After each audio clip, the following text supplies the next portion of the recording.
Dumbo, the flying elephant. The circus had come to town. All the circus people were getting ready for the show. While the ringmaster gave orders, the workmen put up the last big tent. The circus animals were busy too. The mother leopard licked her new cub. The mother camel was proud of her new baby. And the mother seal was happy her baby had come. But one animal was not happy. Mrs. Jumbo the elephant. She had been waiting a long time for her baby, but so far it had not arrived. Then one day the little elephant was born.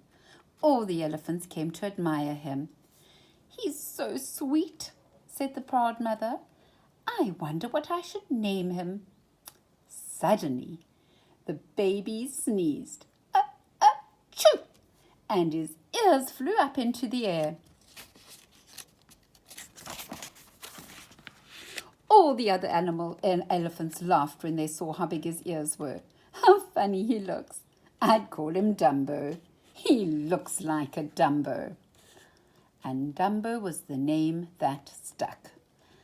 But Mrs. Jumbo loved her new baby. "To me, you are the most beautiful elephant in the circus," she told him. "I know you will be a star someday." The next day, the circus paraded through the town. A band played as the elephants marched in a line. Dumbo was the smallest, so he was at the end of the line. One child pointed at Dumbo's big ears, but the little elephant didn't mind. He was happy to be part of the parade. Then, suddenly, Dumbo stumbled. First, he stepped on his right ear, then he stepped on his left ear, and finally he fell flat on his face. All the children laughed. Dumbo was very sad. "You will never be a circus star that way," one of the elephants told him. Then a boy shouted, "What a clumsy elephant!" This made Dumbo's mother very angry. She picked up the boy with her trunk and she shook him. "Help! Help!" he screamed. "Uh-oh," thought Dumbo. "There's going to be trouble." And trouble there was. People began to run away screaming, "Wild elephant! Wild elephant!" The keeper came and put a chain on Mrs. Jumbo's leg. He led her away to a small cage.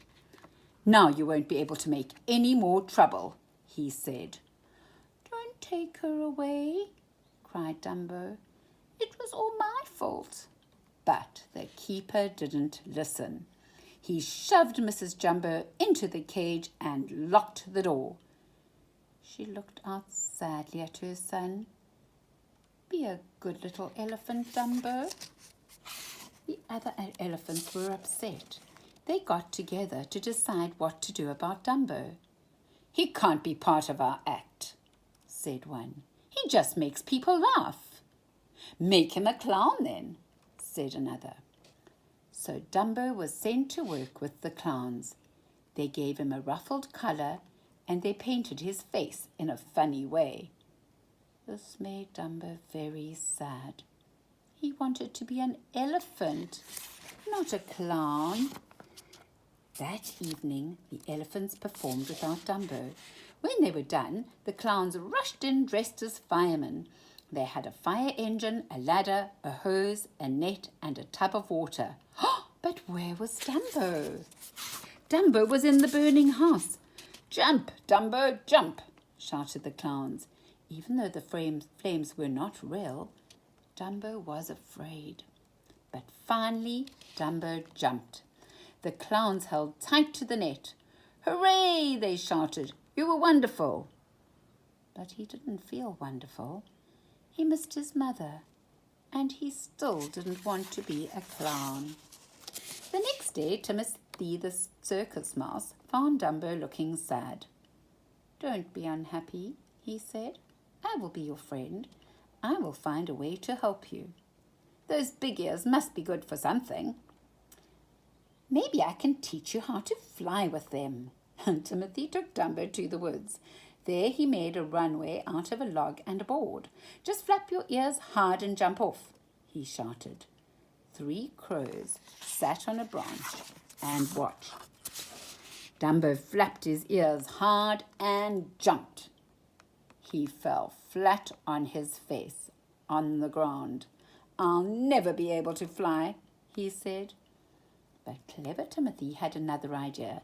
He picked up a crow's feather and he handed it to Dumbo. "Take this," he said. "It's magic.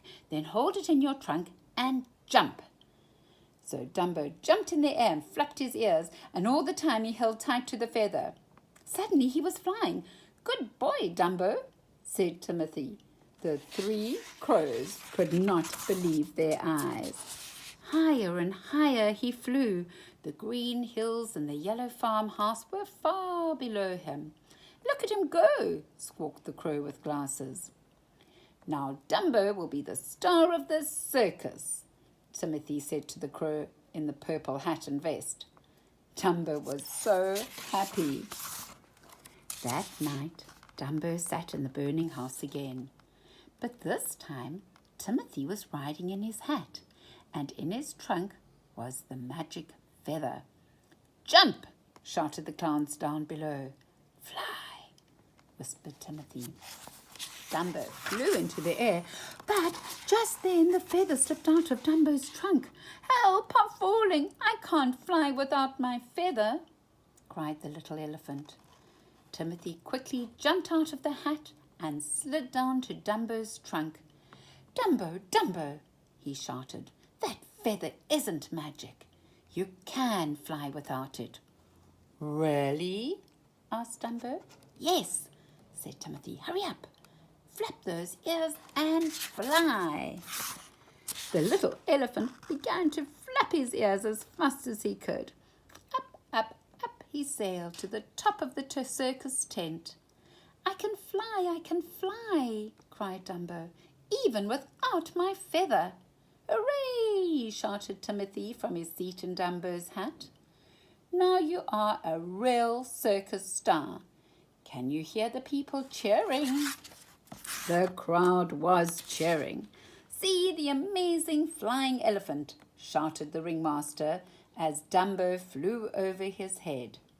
Dumbo made a perfect landing right in front of the other elephants. "Well done, Dumbo," they said. "Dumbo, you were so good," said the ringmaster, "that I will give you anything you want."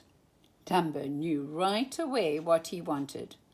"Please let my mother out of the cage," he said. The ringmaster agreed to let Mrs. Jumbo out. "Do you know your son is a circus star?"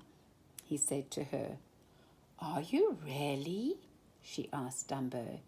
"Yes, mother, I can fly." Mrs. Jumbo was so proud of her son. At last, Jumbo and her son were together again.